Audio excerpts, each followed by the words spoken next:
Ir-rata tal-inflazzjoni matul ix-xahar li għadda niżlet għal 1.8% tnaqqis ta' kważi 9% fuq xahar qabel.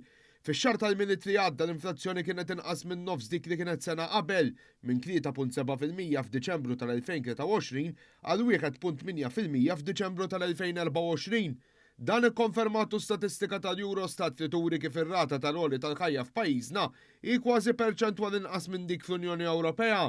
Malta għandha wkoll fost inqas rati ta' inflazzjoni wara l-inizjattivi li daħħal il-Gvern bl-iskema stabilta li raħset prodotti essenzjali tal-ikel u s-sussidju fil-qasam tal-enerġija u l-fuels li l-Gvern baqa' jżomm anke din is-sena.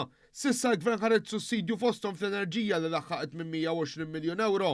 Il-mira tal-Gvern kienet tisa tmiem din is-sena r-rata ta' inflazzjoni tinżel għal 2% wara pandemija u gwerer li faqqaw.